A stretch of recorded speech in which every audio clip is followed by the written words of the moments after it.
from famine to genocide. For the Soviet Union, the label kulak was used to destroy even the trace of the ownership.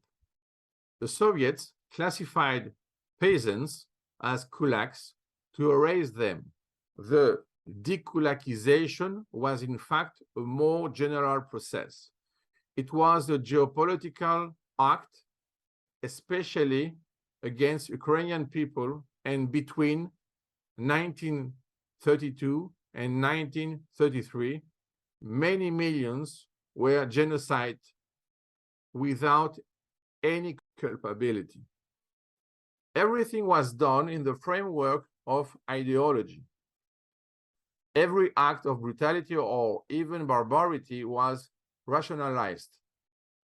The Soviets considered that they were performing their revolutionary duty. They stole grain from the socialist fatherland. Everything was possible against anyone.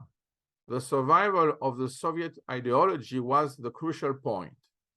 It wasn't a question at a human level, but only geopolitics. The Soviet Union had the right to justify its existence. And a few years after the genocide of Ukrainian people, Stalin continued with the Great Purge from 1936 to 1938. It was a period of the fear of party infiltration, the fear of counter-revolution, and the elimination of political opponents, as always, just to be sure that the power will be consolidated against the enemies. The starting point is the famine. So they need the grain, they steal everything. It was a problem. It looks like an economic problem. In reality, it was already a geopolitical act.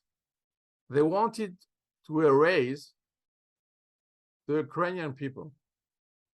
A way to do that is to establish an isomorphism between Ukrainian and kulak, which is, of course, wrong. But they don't care about that.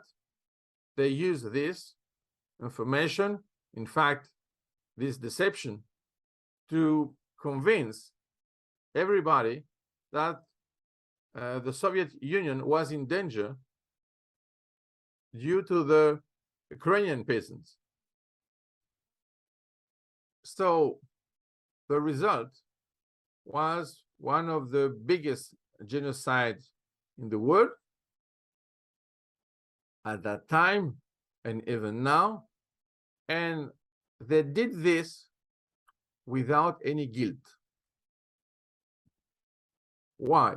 Because all this was done only to justify their existence as an ideology of emptiness.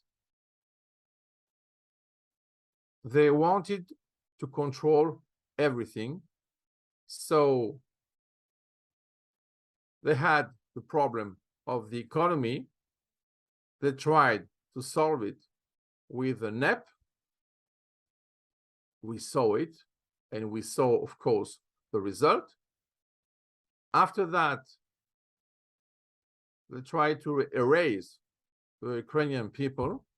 And even after, in fact, they tried to remove all the dangerous elements which were in the party.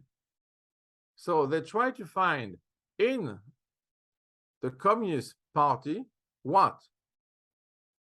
Traditional elements and, of course, capitalist element, which is very strange, but we saw it also in China.